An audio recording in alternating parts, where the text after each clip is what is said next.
Mis padres me dejaron con el abuelo cuando tenía 5 años. El día después de su servicio, regresaron para reclamar su casa. Mi hermano ya estaba llevando mis cajas al porche. No lo detuve. Simplemente seguí la última instrucción del abuelo. Entonces alguien llamó. Y mi padre retrocedió 2 pasos. Mi nombre es Tina Villanueva y tengo 31 años.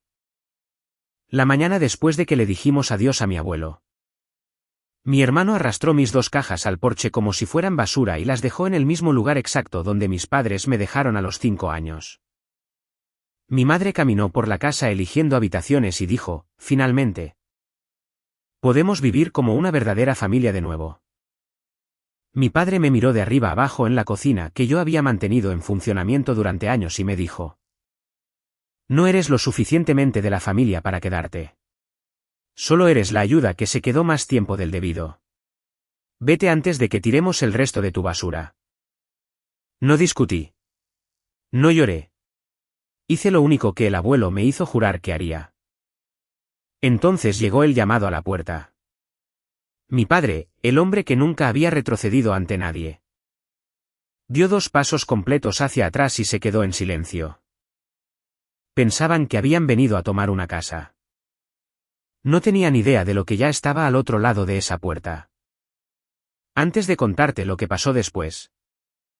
Si disfrutas de las historias sobre la justicia y las personas que finalmente dejan de ser descartadas. Tómate un segundo para dar me gusta y suscribirte, pero solo si esto ya te toca algo real. ¿Desde dónde estás viendo esto ahora mismo? ¿Y qué hora es allí? Deja un comentario y házmelo saber. Para entender por qué no luché por esa casa. Tienes que entender la primera vez que me dejaron en ese porche.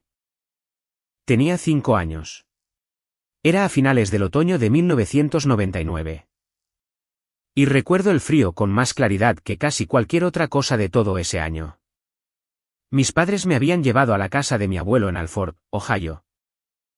Un pueblo lo suficientemente pequeño como para que puedas caminar por la calle principal en el tiempo que lleva tararear una canción. Me dijeron que era solo por un tiempo. Me dijeron que fuera buena. Mi madre se dio la vuelta en el asiento del pasajero. Sonrió de la manera en que los extraños le sonríen a un niño y dijo, sé buena con tu abuelo. Luego las puertas del coche se cerraron y las luces traseras se pusieron rojas y el rojo se hizo cada vez más pequeño por el camino hasta que no quedó nada de él. Había 2 cajas en el porche a mi lado. Todo lo que poseía cabía dentro de ellas. Ahora entiendo que la vida entera de una niña de 5 años no debería caber en 2 cajas de cartón. Pero la mía sí, y nadie se quedó el tiempo suficiente para ayudarme a meterlas. Mi abuelo no salió a hacer grandes promesas. Esa nunca fue su manera. Warren Villa dirigía un restaurante 2 manzanas más allá llamado Warren's Corner y tenía las manos de un hombre que había cocinado para otras personas todos los días desde 1972. Salió al porche, me miró sentada entre esas 2 cajas y no me dijo que todo iba a estar bien. Volvió a entrar.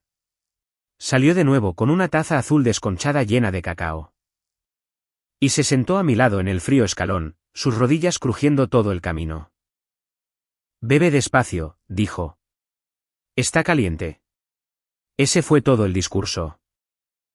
Sostuve esa taza azul con ambas manos y me quedé dormida en el escalón antes incluso de terminarla. Y no me llevó a la cama. Simplemente esperó allí mismo en el frío hasta que estuve lista para entrar por mi cuenta. Un vecino pasó más tarde esa noche y le preguntó en voz baja si realmente planeaba quedarse conmigo.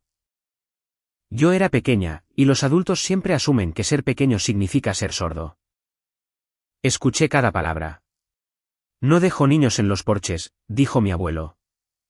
Luego entró y no apagó nada porque nunca apagaba la luz del porche. Ni esa noche, ni ninguna noche. Permaneció encendida y aprendería que siempre permanecía encendida y que esta era su manera de decirle a la oscuridad que había alguien en casa. Todavía no entendía que de un tiempo se convertiría en toda mi infancia. Durante mucho tiempo, mantuve una pequeña esperanza en mi pecho como una llama piloto.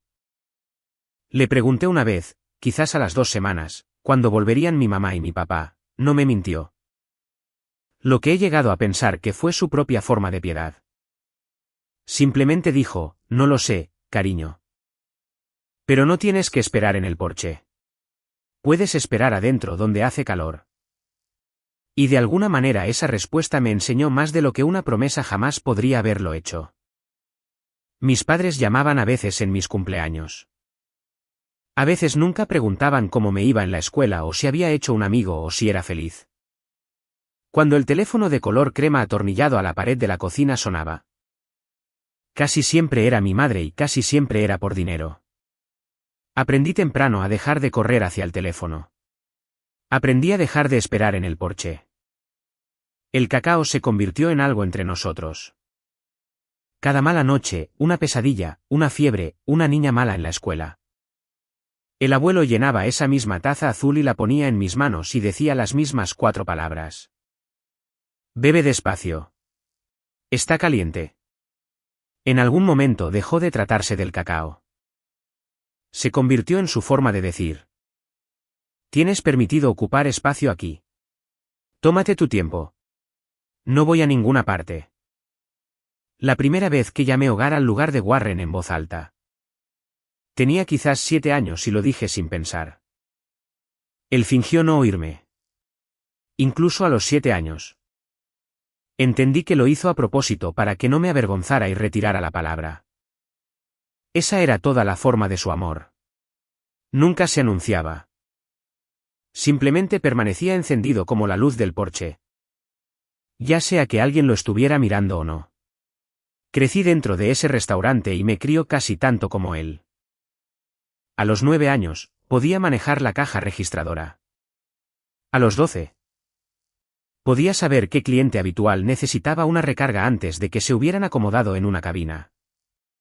Hank Delany tomaba su café negro sin nada, y se quejaba si estaba demasiado fresco.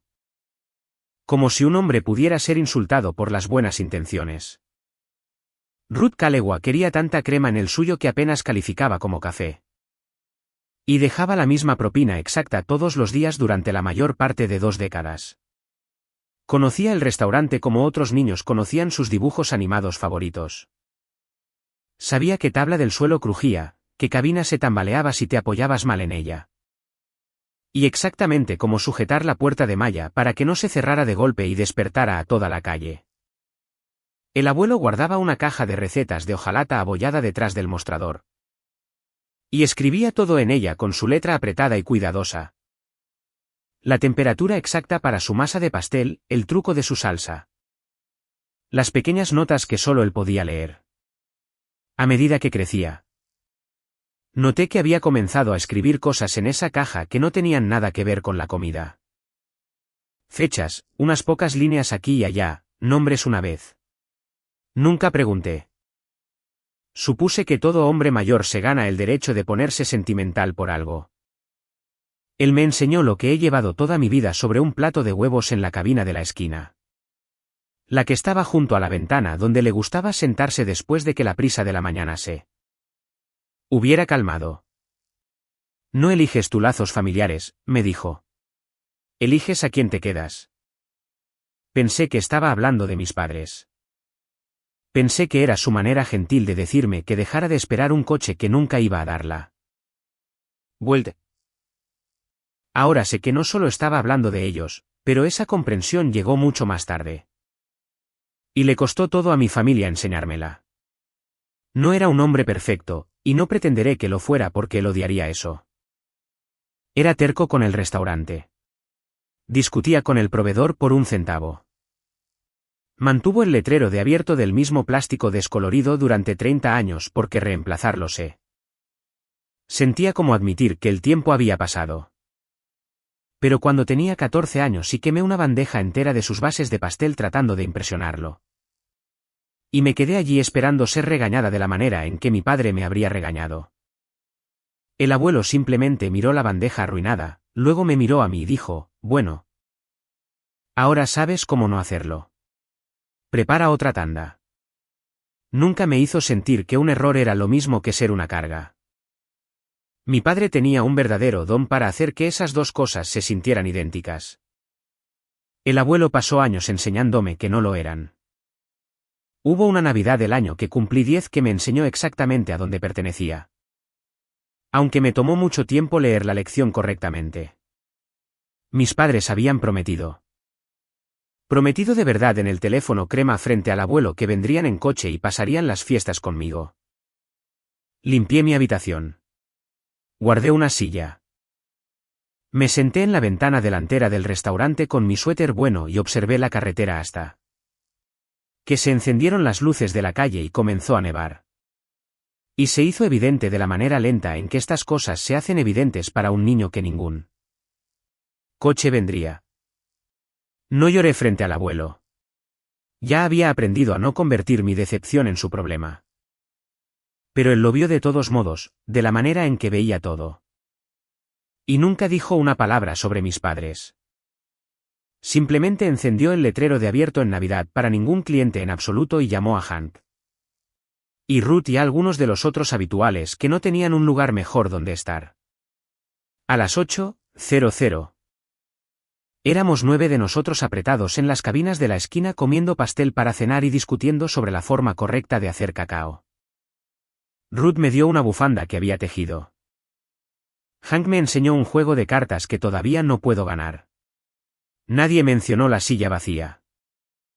Esa fue la noche en que entendí que las personas que aparecen son la familia que realmente tienes. Y las personas que solo prometen aparecer son solo un número de teléfono. Mi hermano Blake era 2 años mayor que yo y creció en Phoenix con nuestros padres en una casa que vi quizás 4 veces en toda mi vida. Blake era el que mantenían en las fotografías familiares pegadas a su refrigerador con imanes. Siempre había 3 personas. 3. No había ninguna costura en esa foto donde una cuarta persona pudiera haber cabido. Una vez, en una de sus raras visitas, Blake me preguntó por qué yo podía vivir con el abuelo. Como si fuera un premio del que lo habían estafado. No tuve una respuesta para él entonces. No estoy segura de que alguna vez entendiera la diferencia entre ser enviado a algún lugar y ser enviado lejos. Cuando era adolescente, mi madre llamaba y me ignoraba por completo. Pon a tu abuelo, decía antes de que yo hubiera terminado de decir hola. Nunca preguntó cómo estaba, ni una sola vez que yo recuerde. Una noche después de una llamada así. El abuelo colgó el teléfono crema y me miró durante un largo momento. Y dijo algo que se alojó en mi pecho durante años. Un día vendrán por la casa, dijo. No por ti. Cuando lo hagan, no quiero que te tome por sorpresa. Lo odié un poco por decirlo, principalmente porque una parte de mí ya sabía que tenía razón. Dejé al Ford en mis 20. Fui a la ciudad, aprendí a ser pastelera. Trabajé hasta dirigir la sección de pastelería de un restaurante concurrido con mi propio nombre en el horario y mi propio sueldo que nadie más tocaba. Durante unos años. Me permití creer que había construido una vida que no tenía nada que ver con ese Porsche. Salí con alguien seriamente por un tiempo. Tuve la oportunidad de ser jefa de pastelería en un nuevo lugar que abría en el centro. El tipo de trabajo en el que construyes una década. Por una vez, estaba en algún lugar porque me querían por lo que podía hacer. No tolerada por la amabilidad de alguien. Luego, en 2023, el abuelo comenzó a ralentizarse. Siempre había sido el primero en el restaurante y el último en irse. Ahora, las mañanas se volvieron en su contra. Algunos días no podía levantar la urna de café, y se quedaba allí agarrado al mostrador. Furioso con sus propias manos. Nunca me pidió nada en toda su vida. Así que cuando finalmente llamó y dijo con la voz más plana que le había oído nunca que el lugar se estaba volviendo demasiado para él. Entendí exactamente lo que le costó decir esas palabras. Rechacé el trabajo de jefa de cocina. Le dije a la persona con la que estaba saliendo que tenía que volver a casa. Y cuando me preguntaron por cuánto tiempo, no pude darles un número. Y eso fue más o menos el final de eso. Renuncié a una cocina con mi nombre en el horario por una cocina con su nombre en la puerta. Quiero ser clara sobre lo que realmente significó volver a casa porque mi familia más tarde trató de Borrarlo y no les permitiré hacerlo aquí. Significó 3 años de mañanas a las 6 de la mañana, significó aprender sus libros, pagar a los proveedores. Perseguir al servicio de lavandería cuando nos estafaban. Mantener las luces encendidas en un pueblo cuyo tráfico peatonal disminuía un poco más cada invierno. Hubo un periodo ese 1 febrero en el que realmente pensé que íbamos a perder el lugar. La factura de la calefacción y un mes lento coincidieron en las mismas 2 semanas. Y me senté en la cabina de la esquina a medianoche con el libro mayor abierto e hice cálculos que no funcionaban sin importar cómo los arreglara. Podría haber dejado que cerrara. Habría sido lo razonable. En cambio, reduje mi propio sueldo a nada. Pedí un favor a un distribuidor de alimentos que había conocido en la ciudad. Y mantuve las puertas abiertas a base de terquedad y pudding de pan del día anterior hasta que volvió la primavera. Warren's Corner nunca se oscureció ni una sola vez en esos 3 años. Eso no fue suerte. Fui yo encendiendo el letrero de abierto descolorido a las 6 cada mañana con mis propias 2 manos. Empecé a firmar los cheques del restaurante ese año también. Parecía nada en ese momento, algo práctico. Un anciano entregando un bolígrafo a la persona que ya estaba haciendo el trabajo. Importaría más de lo que podría haber imaginado. Me encantaría decirte que lo hice todo por puro amor. Algo de ello fue amor, pero algo fue miedo. Y he aprendido que no tiene sentido mentir sobre eso. Me aferré a esa casa y a ese restaurante porque estaba aterrorizada de perder el único lugar que alguna vez me había acogido. Seguí demostrando que era útil, cocinando, limpiando, administrando, arreglando. Como si la utilidad fuera un alquiler que debía por el derecho a ser querida. Dormía en mi habitación de la infancia y nunca cambié el papel tapiz. Cuando te han dejado en un porche una vez. Una parte silenciosa de ti pasa el resto de tu vida asegurándose de que eres demasiado necesaria para que te dejen de nuevo. Y luego, 2 años antes de todo esto, sucedió algo que cambió la forma de nuestra pequeña y tranquila vida. Una mujer apareció en el restaurante en una tarde gris. Era delgada de una manera que me asustó, llevaba un abrigo de invierno 2 tallas demasiado grande. Y pidió hablar con Warren. No entendí la mayor parte de lo que pasó entre ellos.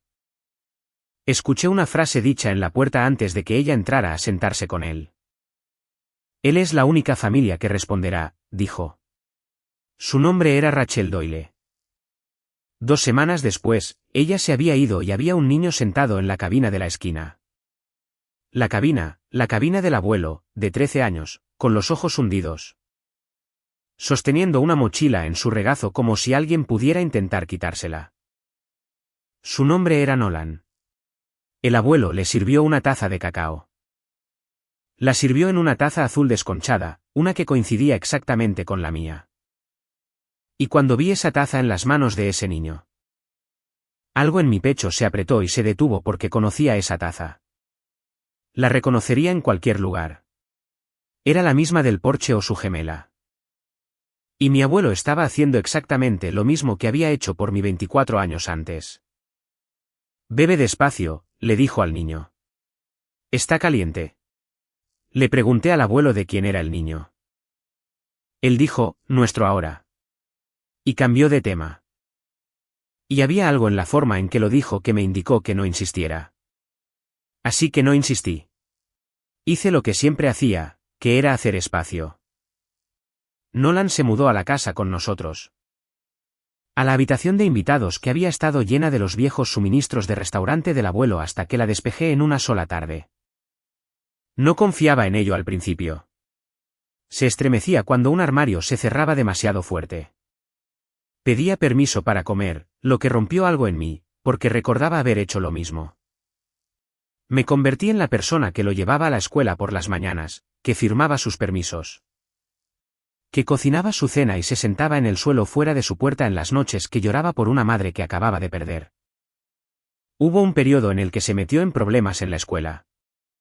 Nada serio, solo un joven de 15 años probando si lo enviaríamos de vuelta si presionaba. Y me senté frente a un consejero y me oí defender a ese chico como si hubiera sido mío desde el principio. En el camino a casa, él miró por la ventana y preguntó muy en voz baja si tendría que irse. Le dije que no. Le dije que la única forma de salir de esa casa era crecer y elegir irse. E incluso entonces, habría un plato esperándolo. Lo primero que le enseñé a Nolan fue a voltear un panqueque sin doblarlo.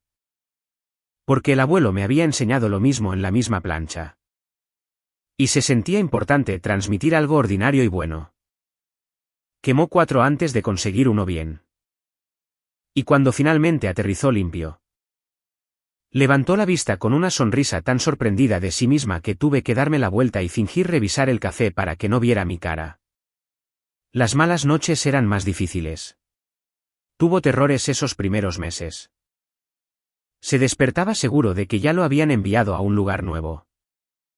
Y yo me sentaba en el suelo fuera de su puerta y hablaba de nada, del especial del martes. Del clima, hasta que su respiración se calmaba de nuevo. Hubo una noche, unas semanas después, en la que algo en mí quiso llamar a Fénix. No puedo explicarlo del todo. Quizás quería decirles a mis padres que nuestra familia había crecido. Que el abuelo había acogido a un niño, que nos iba bien sin ellos. Un viejo y terco anhelo de ser visto haciéndolo bien por las personas que se habían ido. De hecho, tenía el teléfono crema en la mano. El abuelo entró desde la parte de atrás, vio el auricular.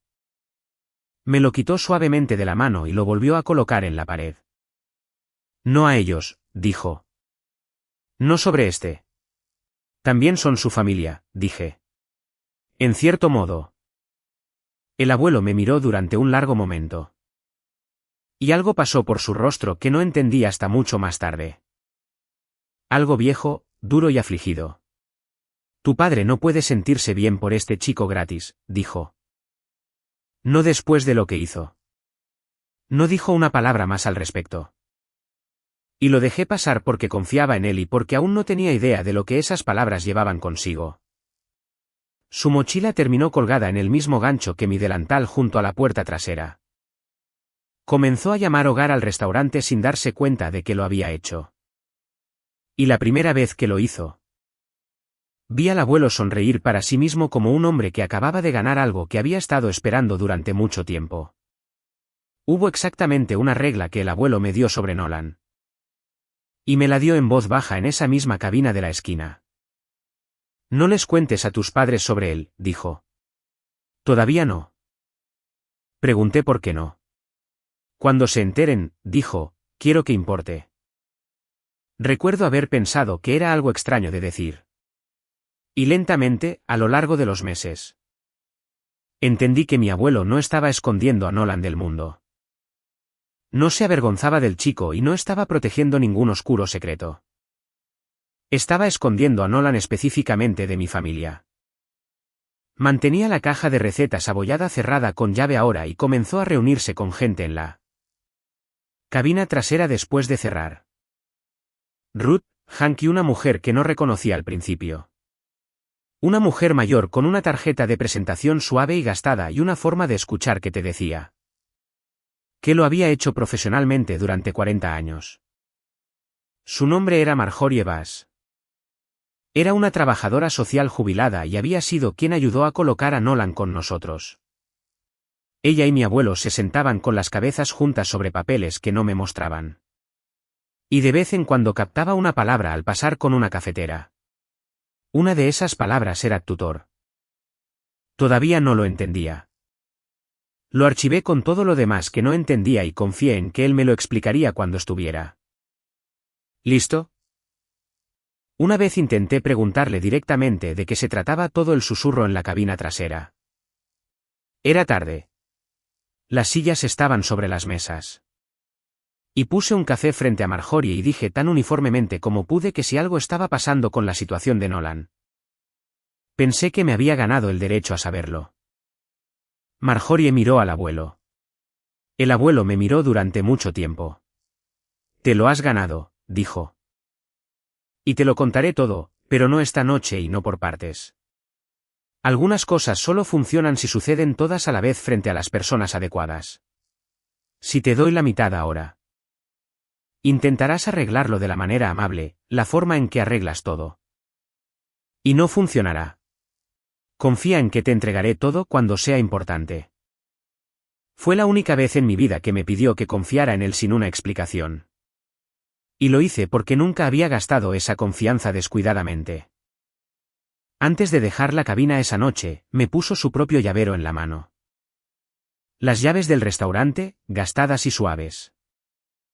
La pequeña de latón para la caja registradora que había llevado durante 50 años. Esto es tuyo ahora oficialmente, dijo. No cuando me haya ido. Ahora. Quiero verte llevarlo por un tiempo. He pensado en eso 100 veces desde entonces. No solo me estaba dando llaves. Estaba practicando dejar ir. Y se estaba asegurando de que cuando el mundo finalmente intentara decirme que solo era la ayuda, yo ya sabría en mis propias manos que el hombre que construyó el lugar me había elegido para sostenerlo. Una noche, entré desde la cocina y vi a Hank y Ruth firmando algo en la cabina trasera. Los dos serios de una manera que nunca lo eran. Y al abuelo doblando una sola página y deslizándola en la caja de hojalata. Pregunté qué era. Me hizo un gesto para que me fuera. Papeleo de un viejo, dijo. Nada que necesites cargar todavía. Hubo una noche ese invierno en la que todavía no me gusta pensar. Alrededor de las 2 de la mañana, lo oí caer en el pasillo. Un sonido que una casa hace solo una vez, para que nunca lo olvides. Lo encontré en el suelo, despierto, pero pálido, incapaz de poner sus piernas debajo de él. Insistiendo incluso entonces en que no era nada y que debería volver a la cama. No volví a la cama. Llamé a la ambulancia y fui con él al hospital del condado a 40 minutos de distancia. Y me senté en una silla de plástico hasta el amanecer mientras las máquinas decidían si lo perdería. Ese año o uno diferente. Estuvo bien esa vez, un problema de presión arterial, un medicamento que ajustaron. Pero algo cambió en el coche de camino a casa. Observó los campos pasar por un largo rato y luego dijo. Tienes el restaurante y el niño y ahora un viejo cascarrabias encima. Eso es demasiado para una persona. Le dije que no lo era. Le dije que había elegido los tres, lo cual era cierto. Él se acercó y me dio una palmadita en la mano sobre la palanca de cambios. Sé que lo hiciste. Eso es lo que me preocupa. Siempre eliges cargar con las cosas. Necesito que sepas que está permitido dejar algunas de ellas. No entendí hasta mucho más tarde que no estaba hablando del restaurante o del niño en absoluto. Me estaba diciendo de antemano que cuando llegara el día, se me permitiría dejar ir la casa si tenía que hacerlo. Que cuidar a las personas era la parte que importaba. Nunca cuidar un edificio. Simplemente no estaba lista para escucharlo todavía. A finales de 2025, estaba principalmente en su silla y el restaurante funcionaba solo con mis manos. Sabía que se estaba muriendo. Nunca dijo la palabra, y yo tampoco porque decirlo en voz alta se sentía como estar de acuerdo. Pero comenzó a gastar su energía de la manera en que gastas dinero cuando sabes exactamente lo poco que te queda. Observaba a Nolan hacer su tarea en el mostrador con una expresión que solo puedo describir como ¿satisfecha? Y una noche cerca del final, extendió la mano y tomó la mía entre las suyas. Su agarre se había suavizado ahora, la fuerza se había drenado de él. Y me hizo prometer algo. Cuando vengan por la casa, dijo, y vendrán a la mañana siguiente. No luches con ellos en la puerta. No discutas con ellos. Llama a Marjorie. Luego abre la puerta y deja entrar a Nolan primero antes que a nadie. ¿Me oyes? Nolan entra primero. ¿Por qué Nolan primero? Pregunté. Algo casi como una sonrisa cruzó su rostro. Porque, dijo, querrás ver sus caras. Le pregunté a qué se refería. Solo apretó mi mano y me dijo que lo sabría cuando llegara el momento y que debía confiar en él una última vez. De la manera en que había confiado en él con una taza azul de cacao cuando tenía 5 años. Luego me dijo que apagara las luces de la cocina, pero que dejara la luz del porche encendida.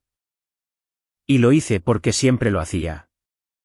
Falleció en la primera semana de marzo de 2026 a los 80 años. Se fue de la manera en que había vivido. En silencio en su propia casa con la luz del porche encendida. Lo último que hice antes de salir de su habitación esa noche fue poner su taza azul en la mesa junto a su cama. De la manera en que él había puesto una junto a mí hace una vida. No sabía entonces que tenía una promesa que cumplir o que sería puesta a prueba en exactamente 36 horas. Le dijimos adiós el 14 de marzo. Mis padres volaron desde Phoenix, 1900 millas para la ocasión. Mi hermano también vino. No los había visto a los tres en una habitación en años. Y verlos en ese servicio fue como ver a personas interpretar una emoción sobre la que habían leído en un libro. Pero que nunca habían sentido realmente. Mi madre lloró para la sala y se retocó el maquillaje para el coche. Mi padre usó gafas de sol caras dentro de una funeraria de un pueblo pequeño. Y antes de que el ataúd siquiera se cerrara. Lo vi inclinarse hacia Hank Delaney y preguntar en voz baja. ¿A cuánto se vendía la tierra por aquí en estos días? Hank no le respondió a mi padre. Hank me miró mientras no respondía. Y eso me dijo todo lo que necesitaba saber sobre de qué lado estaba Hank Delaney. Una mujer mayor de la iglesia. Alguien a quien el abuelo había alimentado gratis durante más de un invierno difícil. Tomó mis dos manos y me dijo que él había hablado de mí constantemente, que me llamaba mi Tina. Como si fuera un título. Me deshizo más que todo el resto del día. Había pasado mi vida pensando que yo era la afortunada de tenerlo. Nunca se me había ocurrido que él también podría haberse sentido afortunado. En la tumba, la mitad del pueblo se presentó. Personas a las que había alimentado a crédito durante inviernos malos. Niños a los que había contratado cuando nadie más lo haría. Toda una economía silenciosa de pequeñas bondades que nunca me había mencionado. Se quedaron en el frío y contaron historias. Y cada historia era una versión de lo mismo. Se quedó. Apareció. No se fue. Mis padres se mantuvieron un poco apartados de todo, revisando sus teléfonos. Y en un momento, vi los ojos de mi padre moverse sobre la multitud. No de luto, sino contando. De la manera en que un hombre cuenta una habitación que ya ha decidido vender. Recuerdo haber pensado que la diferencia entre mi abuelo y mi padre podía medirse en esa única mirada. Uno de ellos pasó su vida cuidando a la gente. El otro pasó su vida llevando la cuenta. Y entendí, parada allí en el viento, que estaba a punto de descubrir para cuál de los dos había sido criada. Nolan no estaba allí. En los días posteriores a la muerte del abuelo, Marjorie se lo había llevado a quedarse con ella. Tenía 15 años. Acababa de perder al segundo padre que realmente había tenido. Y no había razón para hacerlo pasar por una habitación llena de extraños que ni siquiera sabían que existía. Lo que significaba que nadie en ese servicio preguntó por el adolescente que seguía apareciendo en las fotografías más nuevas en la mesa de recuerdos. Nadie excepto mi padre, quien noté que mantuvo la espalda hacia esas fotografías toda la tarde. Mi madre se me acercó cerca del final, me puso una mano en el hombro y dijo, «Hiciste suficiente. Querida. Nosotros nos encargaremos desde aquí». Lo dijo de la manera en que agradecerías a un servicio de catering que ahora podía irse a casa. Y mientras se iban, mi padre dijo algo que hizo que la extraña promesa del abuelo de repente se enfocara. «Arreglaremos lo de la casa mañana», dijo. ¿Mañana? A la mañana siguiente, tal como dijo el abuelo, entraron a la mañana siguiente. ¿No llamaron? Por supuesto que no. Llamar es para los invitados. Y nunca se habían considerado invitados en una casa en la que nunca habían movido un dedo para mantener. Mi padre tenía un juego de llaves que había copiado en algún momento sin preguntarle a una sola persona. Mi madre caminó por el pasillo como un comprador en una visita, abriendo puertas. Deteniéndose para imaginar sus muebles contra paredes que no eran suyas. Se detuvo en la puerta del dormitorio de mi abuelo. Miró la cama que aún no había podido deshacer y dijo, finalmente. Podemos vivir como una verdadera familia de nuevo. Una verdadera familia. Como si los últimos 26 años hubieran sido un alquiler que finalmente estaba terminando con gratitud. Mi hermano comenzó a sacar mis cosas. Blake recogió mis 2 cajas. Las había empacado la noche anterior, un instinto silencioso me decía que estuviera lista. Y las dejó en el porche, justo allí en el lugar exacto donde un coche me había dejado una vez. Entre los mismos 2 postes bajo la misma luz del porche que nunca se apagaba. No me miró a los ojos mientras lo hacía. Lo noté. Noté que alguna parte de mi hermano sabía en su cuerpo, si no en su boca, que esto estaba mal. Todavía llevaba mi delantal. Me lo había atado por costumbre esa mañana, como lo había hecho todas las mañanas durante 3 años. Y mi padre se paró en medio de la cocina. La que yo había mantenido viva con mis propias manos. Y me miró llevándolo puesto como si fuera una mancha en su nueva propiedad. No eres lo suficientemente de la familia para quedarte, dijo. Solo eres la ayuda que se quedó más tiempo del debido. Vete antes de que tiremos el resto de tu basura. Necesito detenerme aquí por un momento porque esa palabra, familia, blood, va a importar más que cualquier otra cosa en esta historia. Soy la hija de mi padre. Biológicamente, legalmente, en todos los sentidos, soy la nieta de Warren Villanueva. Sin ninguna duda, soy tan de la familia de esa casa como mi padre, y más que mi madre, que se casó para entrar. Entonces, cuando mi padre me dijo que no era lo suficientemente de la familia, no estaba declarando un hecho. Estaba haciendo lo que mi familia siempre había hecho. Él usaba el parentesco como herramienta cuando le conseguía lo que quería. Y la negaba en el segundo en que se volvía inconveniente. Mis lazos familiares esa mañana, y como estaba a punto de descubrir el origen de otro niño 2 años antes. El parentesco nunca fue un principio para mi padre. Solo fue una herramienta. No discutí con él. Metí la mano detrás de mi espalda, me desaté el delantal. Lo doblé una vez y lo dejé sobre el mostrador. Lo dejé suavemente. De la manera en que dejas algo que todavía importa incluso cuando la persona frente a ti no puede ver por qué. Mi padre leyó mi calma como una rendición. El abuelo me había advertido que siempre lo harían. Porque mientras mi padre me explicaba sobre la propiedad y la linaje como si todavía fuera una niña en su puerta, mi mano ya estaba en el bolsillo de ese delantal y mi pulgar ya estaba en un nombre en mis contactos. Marjorie. Es mañana. Dije al teléfono en voz baja las palabras exactas que me había dicho que dijera. Tráelo ahora. Colgué. Mi padre seguía hablando. Mi madre seguía midiendo habitaciones para una vida que nunca iba a vivir en esa casa. Blake estaba de pie junto al porche, sin mirar a nadie, con las manos vacías.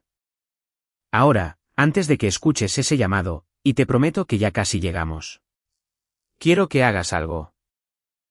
Imagina la puerta. Imagina a mi padre, tan seguro, de pie en una casa que ya había decidido que le pertenecía. Ahora pregúntate, ¿quién crees que está al otro lado? Dilo en voz alta. Comprométete con una suposición.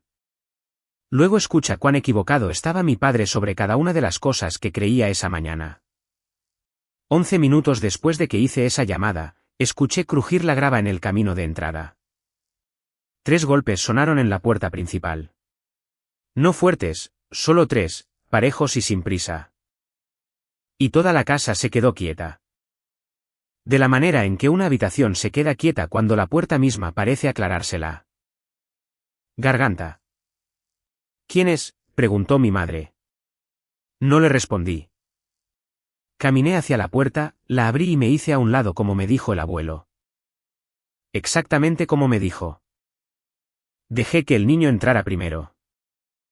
Nolan cruzó el umbral llevando uno de los viejos abrigos del abuelo, demasiado grande para él, con las mangas enrolladas 2 veces en la muñeca. Detrás de él estaba Marjorie Bass, sosteniendo una familiar caja de hojalata abollada contra su pecho. La cara de mi padre hizo algo que nunca le había visto hacer en 31 años. Y aquí está la parte que la gente siempre se equivoca cuando cuento esta historia. No se inmutó por el chico. Nunca había conocido a Nolan en su vida. La cara de un joven de 15 años no significaba nada para él. Se inmutó por la mujer que estaba detrás del chico. Miró a Marjorie Bass, y la certeza se le fue de golpe. Y dio 2 pasos completos hacia atrás hasta que la parte posterior de sus piernas golpeó una silla de la cocina y lo detuvo. Mi padre, el hombre que nunca retrocedió ante nadie. Retrocedió ante una trabajadora social jubilada que sostenía una caja de hojalata. Papá, dijo Blake en voz baja, mirando de la mujer al chico y de vuelta. ¿Quiénes son? Mi padre no pudo responderle. No se supone que esté aquí, dijo mi padre finalmente. No, ¿quién es este? No, ¿qué está pasando? Dijo, no se supone que esté aquí. Y toda la habitación se giró para mirar a mi padre porque esa única frase le dijo a cada persona presente que él ya sabía exactamente quién era este chico. Marjorie entró, tranquila como el agua quieta. Dejó la caja de hojalata sobre la mesa de la cocina y miró a mi familia, una cara a la vez. Y luego me miró a mí. Warren me pidió que trajera al chico a casa cuando vinieran, dijo. Así que aquí estamos. Apoyó una mano plana sobre la tapa de la caja. Y me pidió que abriera esto cuando toda la familia finalmente estuviera en una habitación junta. Por un momento, nadie se movió. Luego Marjorie abrió la caja. Nunca fue una caja de recetas. Lo entendí en el instante en que se levantó la tapa. Era todo lo que mi abuelo había querido decir en voz alta después de que ya no pudiera decirlo él mismo. Papeles, cartas, fotografías. Unidos con gomas elásticas que se habían vuelto quebradizas con la edad. Marjorie levantó la primera foto y la puso sobre la mesa donde todos pudiéramos verla. Una Rachel Doyle más joven, delgada pero sonriente, sosteniendo a un bebé recién nacido. De pie justo enfrente de Warren's Corner bajo el letrero que mi abuelo colgó en 1972. Esta es Rachel Doyle, dijo Marjorie. Y este es su hijo, Nolan. Miró a mi hermano cuando dijo la siguiente parte. Blake la dejó cuando el bebé tenía 5 meses, dijo. Rachel lo crió sola durante 13 años. La taza de café de mi hermano se detuvo a medio camino de su boca y se quedó allí. Congelada en el aire. Hice los cálculos sin querer. Nolan nació en el otoño de 2010. Blake habría tenido 20 años. Se había ido en 2011 cuando el niño apenas tenía edad para sostener su propia cabeza. Y nunca había mirado atrás. Durante 13 años, una mujer enferma había criado al hijo de mi hermano sola en algún otro pueblo. Mientras mi hermano construía una vida cómoda en Phoenix como el niño dorado que mis padres habían elegido quedarse. Blake no dijo nada. No había nada que decir. Toda su cara se había puesto del color de las cenizas que habíamos enterrado el día anterior. Luego Marjorie metió la mano en la caja, sacó una carta doblada y se dirigió a mi padre. Cuando Rachel enfermó en 2024, dijo, yo era la trabajadora social de Nolan. Llamé a esta familia. Lo llamé a usted, señor Villanueva. Pregunté si alguien acogería al niño antes de que entrara en el sistema. ¿Recuerda lo que hizo? Mi padre no dijo nada. Usted me colgó, dijo Marjorie. Su voz nunca se alzó. No tenía por qué hacerlo. Y luego Rachel le escribió a usted misma. Una mujer muy grave pidiéndole al abuelo de su propio hijo que mantuviera al niño fuera del cuidado de crianza.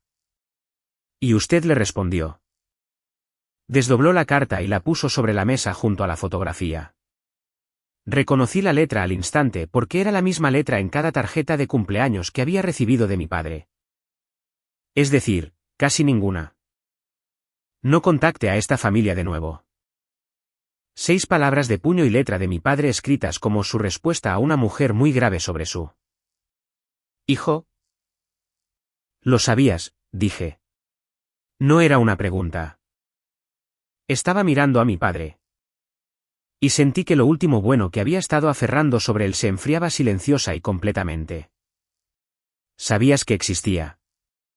Sabías que el abuelo lo acogió. Por eso mantuviste la espalda hacia esas fotografías ayer. Has pasado 2 años esperando que simplemente desapareciera. Mi padre abrió la boca y luego hízolo. ¿Qué hacen los hombres como mi padre cuando sienten que el suelo se les va? Atacó el papel.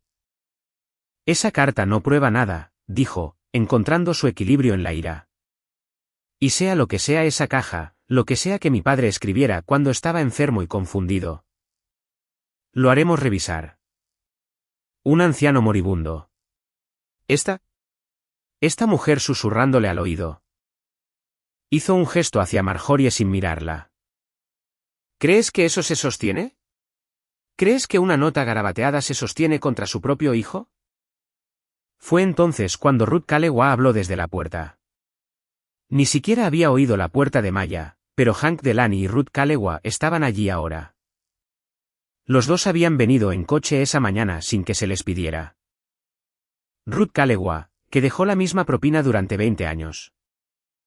Se cruzó de brazos y miró a mi padre de la manera en que solía mirar a los adolescentes que intentaban irse sin pagar la cuenta. Yo no estaba confundida, Craig, dijo. Él era más agudo que tú el día que murió. Hank y yo lo firmamos allí mismo en esa cabina y nos hizo leerlo 2 veces para asegurarse de que lo entendíamos. No hay nada que mirar. Sabía exactamente lo que estaba haciendo y sabía exactamente lo que eres. Por un momento. Mi padre de hecho extendió la mano hacia la caja como si pudiera recoger las cartas y hacer que dejaran de existir. Marjorie simplemente la deslizó una pulgada fuera de su alcance sin ninguna prisa. De la manera en que moverías una taza lejos del codo de un niño. Copias, dijo. Todo en 3 lugares. Warren fue muy específico. Fue entonces cuando Nolan habló por primera vez desde que había entrado por la puerta. Su voz era tranquila y más firme que la de cualquiera de nosotros. Te recuerdo, dijo, mirando directamente a mi padre. Mamá te llamó cuando enfermó. Lo puso en altavoz porque estaba demasiado cansada para sostener el teléfono. Yo estaba en la habitación. No lo dijo como una acusación. Lo dijo como un hecho. Y de alguna manera eso hizo que aterrizara más fuerte que cualquier cantidad de gritos. Le dijiste que no éramos tu problema. El abuelo Warren vino a buscarme la semana siguiente. Así que sé exactamente quién se supone que debe estar aquí, y no eres tú. La cocina estaba muy silenciosa después de eso. Mi madre había dejado de hablar de abogados. Mi padre había dejado de hablar de cualquier cosa. Y vi a mi hermano en el mostrador llevarse la cara a las manos. No para la sala, no interpretándolo.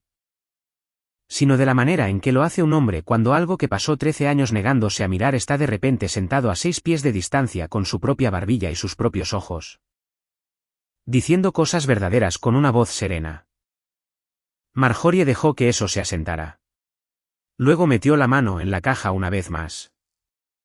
Hay una última cosa aquí, dijo.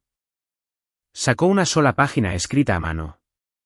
Al pie de la misma estaban las 2 firmas que ahora entendía. Hank Delany y Ruth Kalewa atestiguando la verdad en una cabina de la esquina meses antes de todo. ¿Esto? Marjorie leyó solo la parte que importaba y la leyó claramente sin ningún drama. ¿Qué es exactamente lo que le dio su peso? Dejo mi casa a mi nieta Tina, leyó, para que nunca más nadie se quede en ese porche.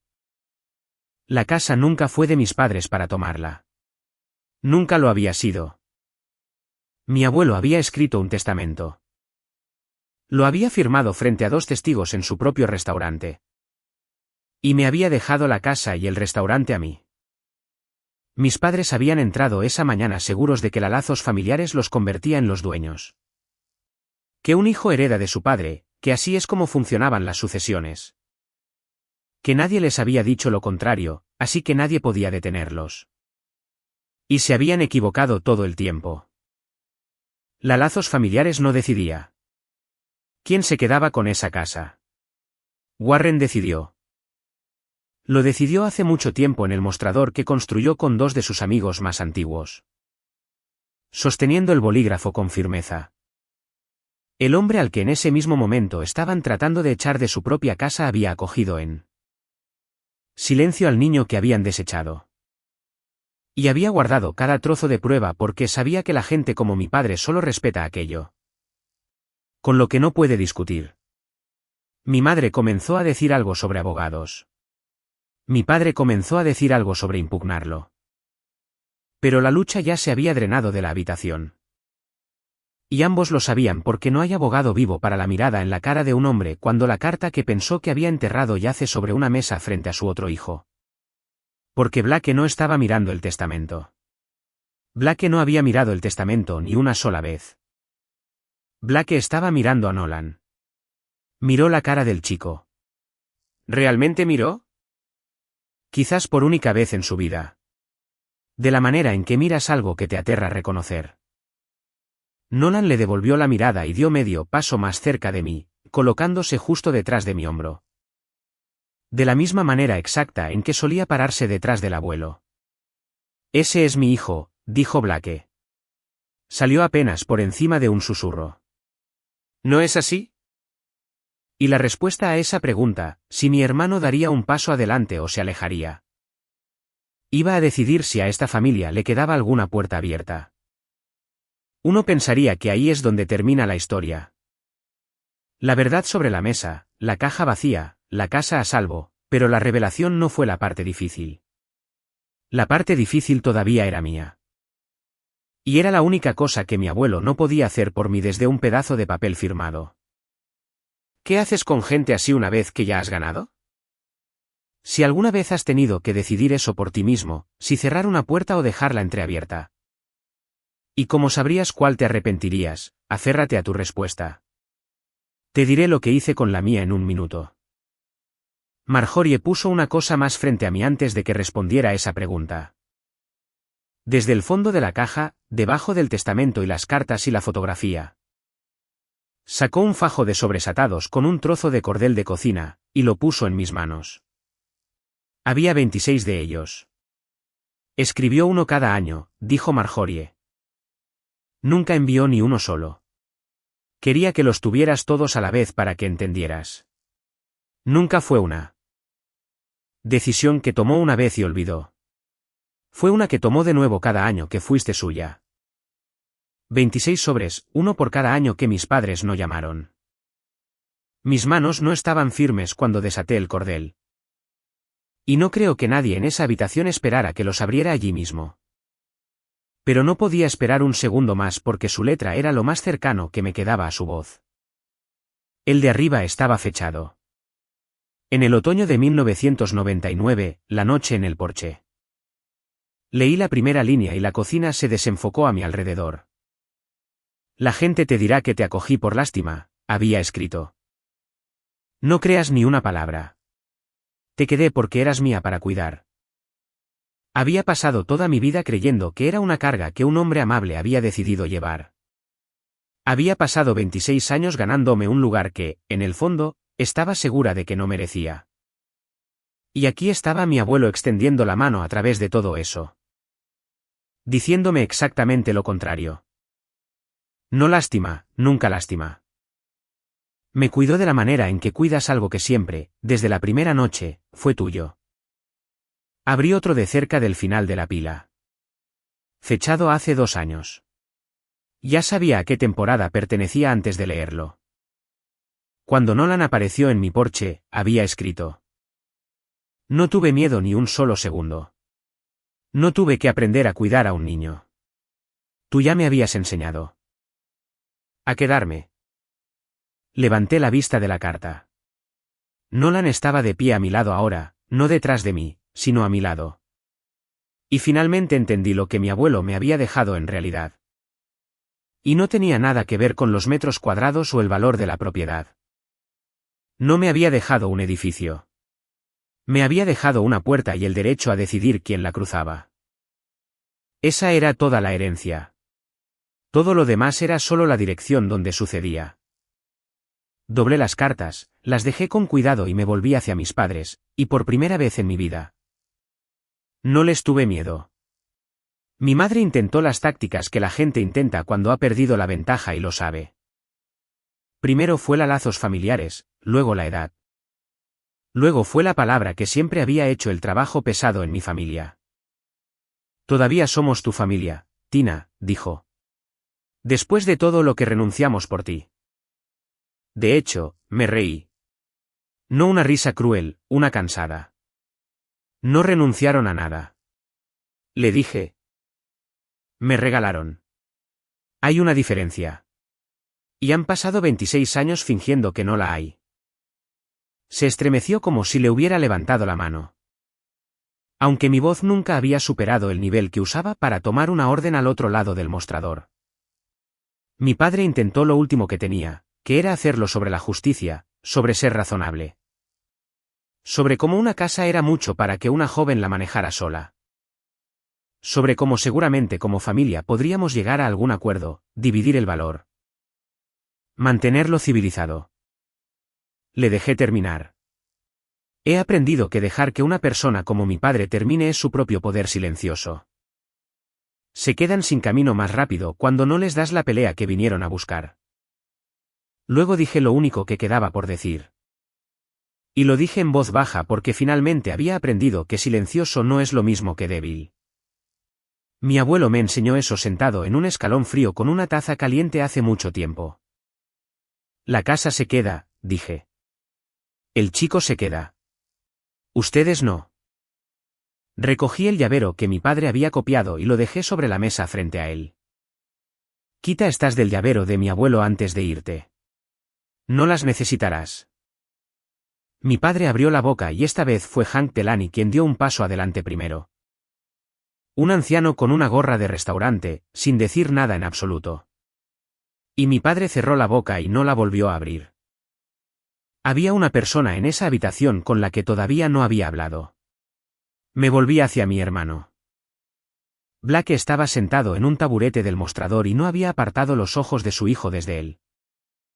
Momento en que Marjorie dijo el nombre del chico. Quiero ser honesta contigo porque el abuelo odiaba una mentira ordenada.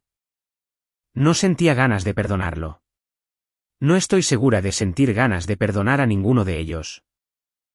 Pero Blake no era mis padres y podía ver, incluso a través de la ira, que algo en él se había roto esa mañana y nunca iba a cerrarse del todo de nuevo. No te estoy pidiendo que lo sientas, Blake. Dije lo siento es barato y he oído suficiente por una mañana para que me dure toda la vida. Te pregunto si vas a estar ahí para él. No una vez, no para una fotografía, de verdad. Por años. De la manera aburrida. Las recogidas de la escuela y las malas notas y los silencios. Esa es la única puerta que abriré. Y la cerraré la primera vez que hagas que ese chico espere en un porche. ¿Me entiendes? Blake no respondió con palabras. Se levantó lentamente y caminó hacia la cabina de la esquina, la cabina del abuelo. La que estaba junto a la ventana, y se sentó frente a Nolan. No intentó abrazarlo. No dio un discurso. Simplemente se sentó a la altura de los ojos de su hijo y se quedó allí. Y para un hombre criado en mi familia. Sentarse y quedarse fue la cosa más honesta que le había visto hacer a uno de ellos. Mis padres se fueron como habían venido. Mi madre recogió su abrigo con la dignidad herida de una mujer que todavía, incluso entonces, creía que ella era la que había sido agraviada. Mi padre no me miró al salir. Se fueron en coche 1900 millas de vuelta a Phoenix.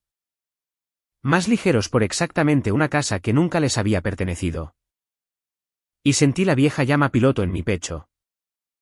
La que había mantenido encendida para ellos desde que tenía 5 años. Finalmente, suavemente se apagó. No con ira, simplemente se acabó. Y cuando se fueron, hice lo que había estado esperando 26 años para hacer sin saber nunca que lo estaba esperando. Salí al porche, recogí mis 2 cajas y las llevé adentro yo misma. Nadie las puso fuera para mí. Nadie decidió el porche para mí. Por primera vez desde que tenía 5 años. Yo era la que elegía lo que entraba por esa puerta y lo que se quedaba en el escalón. Es primavera ahora, finales de abril, entrando en mayo. Warren's Corner nunca se oscureció, ni durante el servicio, ni durante nada de esto. Lo abro a las 6 cada mañana, y Nolan trabaja en el mostrador después de la escuela. Y he empezado a enseñarle lo que realmente hay en la caja de hojalata. Las recetas reales ahora, la masa de pastel y la salsa escritas con esa letra apretada y cuidadosa. La caja abollada se queda abierta en el estante estos días. No queda nada en ella que valga la pena cerrar con llave. Marjorie me ayudó a presentar los papeles de parentesco. Con el abuelo fallecido. El acuerdo que había sido informal mientras él vivía tuvo que hacerse formal y legal. Y tomó meses y más formularios de los que me gustaría describir. Y Blake tuvo que renunciar a nada y aceptar mucho. No lo peleó. Blake llama ahora los domingos, solo los domingos hasta ahora. Pero cada domingo, sin falta, y una vez al mes. Conduce hasta aquí y se sienta en la cabina de la esquina frente a su hijo. Y sobre todo solo escucha. No es un final feliz atado con un lazo. Es un comienzo que tiene que ganarse un domingo a la vez. He llegado a pensar que ese es el único tipo de final en el que mi abuelo habría confiado. Hubo un último intento unas semanas después, y te lo contaré solo para que sepas cómo terminó. El abogado de mi padre envió una sola carta. Una carta cuidadosa y de sonido caro sobre la revisión de las circunstancias de la herencia. Marjorie la leyó. La dejó y dijo que era el equivalente legal de un hombre sacudiendo una puerta que ya sabe que está cerrada. No salió nada de eso. Un testamento válido. 2 testigos lúcidos y una sala llena de personas que habían visto a mi abuelo mantenerse agudo hasta el final no son cosas que se deshacen con papel con membrete. Intentaron contactar a Nolan exactamente una vez también. Mi madre le envió una tarjeta, una cosa genérica y brillante firmada, tus abuelos. Como si la palabra pudiera instalarse después del hecho como un electrodoméstico nuevo. Nolan la leyó 2 veces en el mostrador y la tiró a la basura sin decir una palabra. No le dije que lo hiciera. No tuve que hacerlo. Ya había aprendido lo que a mí me tomó 26 años aprender. Que las personas que aparecen son la familia que tienes. Y una firma es solo una firma. Le dejé decidir porque decidir quién puede alcanzarte es toda la herencia y era suya para gastar. Ahora también. La semana pasada, le preparé cacao a Nolan en una mañana tranquila antes de abrir. Lo serví en la taza azul desconchada, la primera, la mía, la del porche. Y se la deslicé por el mostrador. Bebe despacio, le dije. Está caliente. Él dijo, gracias. Y luego llamó al lugar hogar sin pensarlo, como siempre lo hace ahora. Hace 24 años, mi abuelo fingió no oírme decir esa palabra para que no me avergonzara y la retirara. Esta vez me permití oírla y no fingí nada en absoluto. Simplemente dejé que fuera verdad. Mi abuelo me enseñó que no eliges tus lazos familiares, eliges a quien te quedas. Mis padres vinieron por una casa porque creían que los lazos familiares les daba derecho a ella. Y usaron esa palabra como una palanca hasta que dejó de funcionar. Lo que nunca entendieron es que la casa nunca fue el premio. El abuelo me dejó un edificio. Sí. Pero lo que realmente me dejó fue el derecho a abrir la puerta. Y finalmente sé exactamente para quién la abriría y a quién dejaría esperando en el escalón. Si alguien eligió quedarse contigo cuando no tenía que hacerlo, un abuelo, un maestro. Un extraño que se sentó a tu lado en un escalón frío y simplemente no se fue. Me encantaría saber de ellos. Cuéntamelo en los comentarios. Y si las historias sobre las personas que finalmente dejan de ser descartadas pertenecen a tu pantalla. Entonces ya sabes dónde está el botón de suscripción. Bebe despacio. Está caliente y la luz del porche sigue encendida.